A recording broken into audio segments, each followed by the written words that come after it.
Hello everyone. In this video, I'll be talking about the first wave of Lego Pokemon sets, the insane buzz surrounding the launch, whether these sets are actually worth buying on February 27th, and also about the 10 plus Lego Pokemon sets that are currently rumored. If you want to skip any specific part, chapters are available, so let's get started. The official Lego Pokemon collaboration was announced back in March 2025, and in January 2026, Lego finally unveiled the very first wave of sets. The pre orders opened on January 12th and created a huge buzz. The launch included three main retail sets featuring five iconic Pokemon along with two promotional items, a gift with purchase called the Kanto Region Badge Collection, and a Lego Insiders Reward Pokemon Center. Leading up the lineup is the buildable EV set, the most affordable entry at 60 US dollars.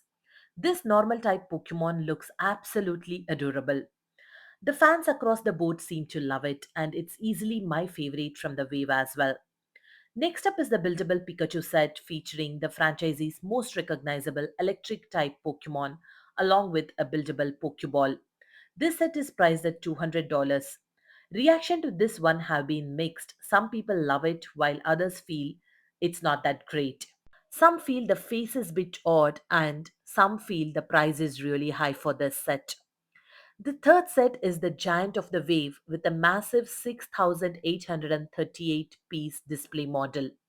This is priced at a staggering 650 US dollars. It features three iconic Kanto Pokemons in their final evolutions. The fire type Pokemon Charizard comes with fully posable wings, arms, legs, and head. The next is the water type Blastoise that has an articulated head, arms, and working water cannons. The third in the display model is a grass type Venusaur that includes movable vines and feet.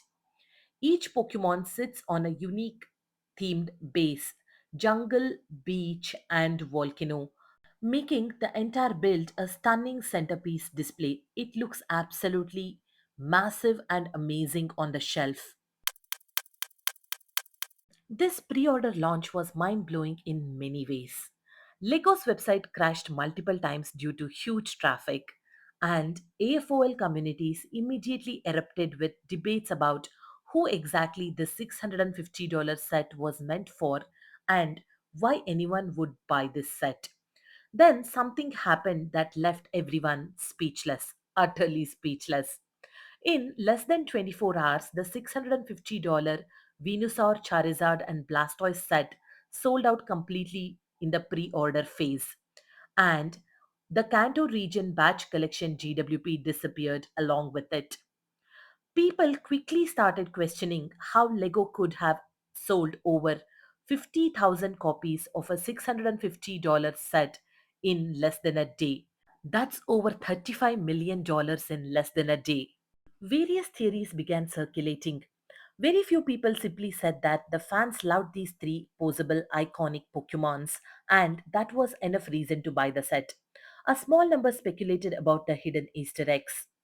Others went even further, assuming that the hidden Easter egg is a limited edition Pokemon card, which I don't think is even possible.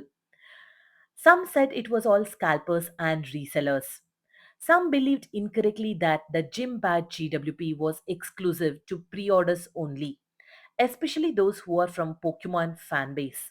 Actually, it's quite confusing what Lego had mentioned. This led to widespread FOMO, with many assuming the badge set would skyrocket on the secondary market, and the pre orders sold out in no time. eBay quickly flooded with GWP listings priced between $250 and $350, which I will call insane for the lack of better word. What most people didn't bother to do was read the terms and conditions, which clearly stated that the GWP would also be available in LEGO stores starting February 27th. But here is the real catch of launch day. If you ever thought Lego store queues are bad on regular launch days, or if you struggle to find sets like the Creel House with its exclusive GWP, you are absolutely not ready for this launch. February 27, 2026 is Pokemon Day, and it also marks Pokemon's 30th anniversary since its debut in 1996. Pokemon fans are different breed entirely. Online queues, in-store queues, or any other kind of merchandise, everything, every line will be packed. The fear of missing out on this first wave GWP will be very real. Whether you like it or not, you cannot help it. It doesn't matter that the set costs only $30 or it includes barely any exclusive parts, just one unique piece and a single exclusive sticker sheet. Nothing matters. Fans will want that box no matter what, and there will be queue in front of every other Lego store. And if Lego manages this particular launch similar to the way they manage other launch days, it's gonna be a hell chaotic. If you're primarily an adult fan of Lego and not deeply invested in Pokemon, you really don't need to stress about this particular set. There will be plenty of future gym bat sets, and Kanto is just one region among many. You don't have to worry about the GWP. And the sets will definitely go on sale sooner or later, and you will still be able to purchase the buildable sets at a discounted price. There will also be many sets featuring gym trainers and probably minifigures. Pokemon is a billion-dollar franchisee with enormous revenue driven by merchandise and partnerships. And this is only the beginning of Lego's relationship with Pokemon. The rabbit hole goes much deeper, very, very deep. For some context, before Lego, the Pokemon building block license belonged to Mega. Since 2017, Mega produced over 150 Pokemon sets, including Jumbo Pokemon builds, starter kits, Pokemon Center, and even motion based sets that were fairly popular. However, the partnership didn't last. Mega struggled with global distribution, the lineup lacked innovation over time, gym trainer figures were never introduced, and fans were also hoping for sets that included Pokemon cards. Eventually, Pokemon chose not to renew the contract with Mega, paving the way for Lego to partner with Pokemon. Lego is the leading toy brand in the world with $1 billion revenue, and Lego's most protected intellectual property is its minifigure system.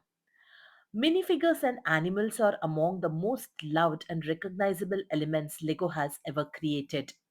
I'm personally hoping future Lego Pokemon waves introduce smaller, more affordable Pokemon creature builds along with proper Pokemon figures and gym trainer minifigures. That feels like a natural evolution for this theme and something that would resonate strongly with both Pokemon fans and longtime Lego builders. Now, let's talk a little about the Pokédex. Pokédex now features well over 1000 Pokémons, and the potential here for Lego is practically unlimited. This theme isn't a 1 year experiment, it's a long term partnership. There will be many sets, many waves, and many chances to pick up a lot of favorite sets over time for us. So, we shouldn't let carefully engineered FOMO push us into expensive impulse purchases just because something feels like a great investment or once in a lifetime opportunity. Trust me, it's not. This eBay listing describes that rabbit hole pretty accurately. If you genuinely love building Lego, you can wait for the discounts on the set and let go of the GWP. Now, let's talk about what else Lego Pokemon might be bringing in 2026. There are more than 10 rumored sets, many of them set to include smart play features like smart bricks, smart tags, etc. One of the first is called Squirtle's Training Buggy Adventure. It doesn't reference any specific game or TV episode, so it could go in several directions. Either just a buildable Gen 1 Squirtle with a buggy, or a more stylized creature and vehicle combo. Another rumored set is Charmander's Wild Encounter featuring the iconic rock Pokemon Geodude. There is also Pikachu's Training House, which could potentially be a large gym style diorama with multiple Pokemon included. Pokemon battling is an integral part of Pokemon game, And Lego has included that in the brick based builds along with smart play features. The first of such battle lineup is Cubone versus Gengar Ghost Challenge, in which probably a adorable Cubone is present, which will be forced to tackle against the Gengar's ghost. There might be even different evolutions of Gengar's ghost here. The next in the battle lineup is Jolteon versus Charizard, two fan favorites. I'm especially curious to see how LEGO designs these battle arenas. There is also a Scorbunny evolution set, likely a 3-in-1 build showcasing Scorbunny evolving into Raboot and then Cinderace. Another interesting rumor is a stadium bus set featuring two Pokemons, possibly representing the transport trainers use to reach battle arenas. This raises an interesting, exciting question. Are trainer minifigures coming sooner than later? We will have to wait and see. Next up, we have EV evolution set. With 8 possible evolutions tied to different stones, this could be a very clever and flexible Lego design. I'm really curious to see how Lego handles these evolutions. There is also a dojo house with Riolu set. Riolu is a fighting type Pokemon whose evolution Lucario is incredibly popular, especially in Japan. This training focus set could be a big hit. I'm curious to see how it looks. Finally, there is Mewtwo Lab Set, which could be a large laboratory build featuring multiple minifigures and Mewtwo suspended in a test tube at the center. Mewtwo is one of the franchise's most iconic legendary Pokemon, so this could easily become a flagship set. I'm curious to see this as well. Whether all these rumors turn out to be true or not, one thing is certain. There will be plenty of Lego Pokemon sets to build, buy, and enjoy. And just like in the games, it's impossible to catch them all. Unless you are getting these sets for free or have very deep pockets, you simply can't buy everything. So sit back, relax, enjoy the hunt, and don't rush into anything just yet. If you enjoyed this video, please consider supporting the channel. Thank you so much for watching, and I will all see you in the next one very soon. Take care. Bye.